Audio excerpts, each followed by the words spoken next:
அனைவருக்கும் வணக்கம். இன்றைய பதிவில் குரு பயிற்சியை பற்றி நாம் பேச போகிறோம்.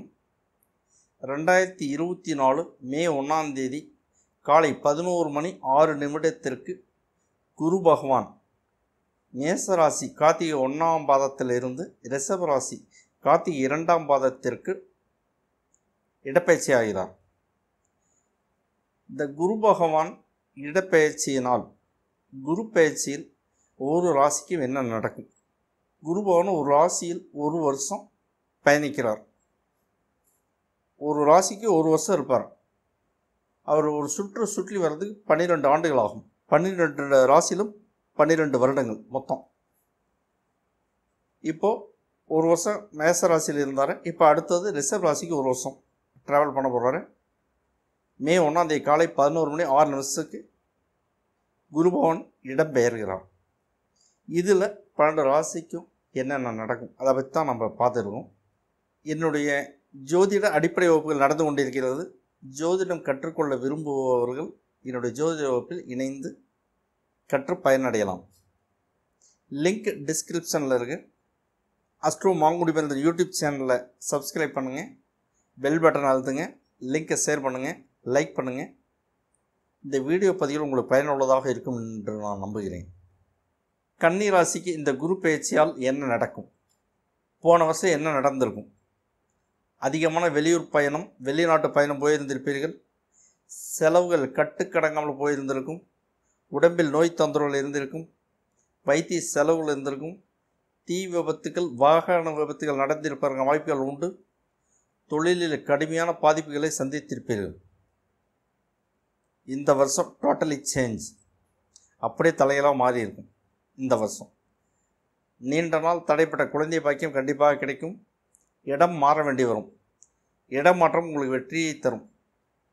வைத்திய செலவுகள் உண்டு. வெளிநாட்டு பயணம் உங்களுக்கு நன்மையை தரும். வெளிநாட்டு பயணத்தில் நீங்கள் வெற்றியை எதிர்பார்க்கலாம். உயர்ந்த பதவிகளை நீங்கள் எதிர்பார்க்க முடியும். ப்ரொமோஷன் உண்டு. விவசாயத்தில் கூடுதல் மகசூல் கிடைக்கும். எல்லா பிரச்சனைகளிலும் விடுதலை கிடைக்கும். இந்த ஆண்டு கன்னிராசிக்கு நான் கொடுக்கும் மதிப்பெண்கள் 80. இப்போ நாம் பேசுனது குரு பகவான் இடப்பெயர்ச்சியை மையப்படுத்தி மட்டுமே நாம் இப்போது பலன் சொல்லியிருக்கிறேன். குரு பகவான் வருஷத்துக்கு ஒரு இடமாக ஒரு ராசியாக மாறிக்கொண்டே வருவார். 12 ஆண்டுகளுக்கு ஒரு முறை ஒரு சுழற்சி நடக்கும். ஒரு ராசிக்கு திரும்ப அவர் வரணும் அப்படின்னா 12 வருஷம் ஆகும். 12 வருஷம் கழிச்சு அவர் வருவார். குரு பயிற்சியை மையமாக வைத்து நம்ம பேசியிருக்கிறோம். இது வரைக்கும் சொன்னது அப்படியே நடக்கும். கற்பனை எதுவும் இல்லை. இதெல்லாம் சிவபெருமான் வகுத்தது, நாம் ஏற்றுக்கொள்ளத்தான் வேண்டும். இதையும் தாண்டி சூரியன், சந்திரன், செவ்வாய், புதன், சுக்கிரன், சனி, ராகு, கேது இந்த கிரகங்கள் இருக்கும் இடம், அவர்களின் பார்வை, அதையும் தாண்டி நாம் பிறந்த ஜாதகத்தில் நடக்கக்கூடிய தசா புத்தி அந்தரம், அவைகளின் நிகழ்வுகள், இது எல்லாம் சேர்ந்து நம்மளுடைய வாழ்க்கையில் தாக்கத்தை ஏற்படுத்தும். கண்டிப்பாக குரு பகவான் குரு பயிற்சி வச்சு சொன்னது சில சதவீதங்கள் என்றாலும் மிச்சம் நிறைய விஷயங்கள் மிச்ச கிரகங்களை பேஸ் பண்ணியும் தசாபதியை பேஸ் பண்ணி இந்த வாழ்க்கையில் நடக்கும். உலகத்தில் 800 கோடி பேர் இருக்கிறாங்க அப்படின்னா 800 கோடி விதமாக ஜாதகம் இருக்கும்.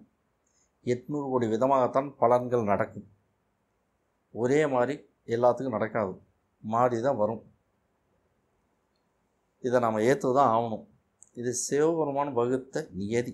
சிவபெருமான் நமக்கு கொடுத்த அனுபவிக்கிறது கொடுத்த கட்டளை, உத்தரவு. அதை நாம் தாண்டி சிவபெருமானை மீறி தாண்டி நம்ம போக முடியாது. எல்லாருக்குமே வாழ்க்கையில் இன்பம் மட்டுமே கிடைக்கணும் அப்படின்னு சாத்தியம் இல்லை. 100க்கு 5 பேர் கூட முழுசாக சந்தோஷமாக இருக்கிறாங்களான்னா இல்லை. சுழற்சி முறையில் மாறிக்கிட்டே இருக்கும், பிரச்சனை மாறிக்கிட்டே இருக்கும். அதனால் நம்மளுடைய பார்வையில் தெரியலாம் அவங்களாம் மற்றவங்களாம் சந்தோஷமாக இருக்கிறான். நாம் தான் இந்த சனி பயிற்சி, ராகு கேது பயிற்சிலாம் எல்லாம் மாட்டிக்கிட்டோம் நாம் நினைக்கிறோம். அப்படி அல்ல, சுழற்சி முறையில் மாறிக்கிட்டே வரும். தசாபுத்தி எதிராக வேலை செய்தால், நான் சில தீமையான சில விஷயங்கள்லாம் சொல்லியிருக்கேன். அந்த விஷயங்களை தாண்டி இன்னும் கூடுதலாக 100 மடங்கு கூடுதலாக பிரச்சனை வரும்.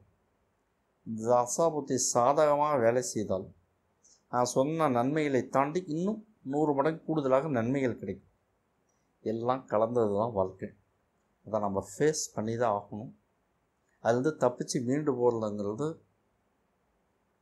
யாராலையும் சாத்தியமில்லை. எல்லோருமே ஸ்வீட் மட்டுமே சாப்பிட்டு உயிர் வாழ முடியாது. ஒரு பந்தியில் போடுறாங்க, ஒரு விருந்து அப்படின்னு ஸ்வீட்டுங்கிறது ஒரு பார்ட் ஓரத்தில் இருக்குமே தவிர முழுமையாக ஸ்வீட் மட்டுமே உணவாக முடியாது. அதை நீங்கள் புரிஞ்சுக்கிட்டீங்க அப்படின்னா இந்த வாழ்க்கையில் ஏற்றத்தாழ்வுகள் உங்களை பெருசாக பாதிக்காது. ஆனால் ஏற்றத்தாழ்வுகள் கண்டிப்பாக பாதிக்கும், பெரிய அளவில் பாதிக்கும். அதை ஏற்றுக்கொள்ளக்கூடிய மனப்பக்குவம் நமக்கு வர வேண்டும். வந்துச்சு அப்படின்னா தோல்வி கண்டு நீங்கள் பயப்பட மாட்டீங்க. ஏற்றத்தை கண்டும் ரொம்பவும் கொண்டாட்டமாக இருக்க மாட்டீர்கள். ரெண்டையுமே ஈக்குவலாக ஏற்றுக்கொள்ளக்கூடிய பக்குவம் வந்துவிடும். நல்லதே நினைப்போம், நல்லதே நடக்கும். எல்லாம் அந்த சிவபெருமானின் அருளால் எல்லோரும் எல்லா வளமும் பெற்று வாழ வாழ்த்துகிறேன். என்னுடைய ஜோதிட அடிப்படை வகுப்புகள் நடந்து கொண்டிருக்கிறது. ஜோதிடம் கற்றுக்கொள்ள விரும்புபவர்கள் என்னுடைய ஜோதிட வகுப்பில் இணைந்து கற்று பயனடையலாம். லிங்க் டிஸ்கிரிப்ஷனில் இருக்குது. அஸ்ட்ரோ மாங்குடி மருந்து யூடியூப் சேனலில் சப்ஸ்கிரைப் பண்ணுங்கள், பெல் பட்டன் அழுத்துங்க, லிங்கை ஷேர் பண்ணுங்கள், லைக் பண்ணுங்கள். இந்த வீடியோ பதிவுகள் உங்களுக்கு பயனுள்ளதாக இருக்கும் என்று நான் நம்புகிறேன். இந்த ஆண்டு குரு பயிற்சி உங்கள் அனைவருக்கும் சிறப்பாக அமைய வாழ்த்தி சிவபெருமானை வேண்டி மீண்டும் அடுத்த பதிவில் நாம் சந்திக்கப் போகிறோம். அனைவருக்கும் நன்றி, வணக்கம்.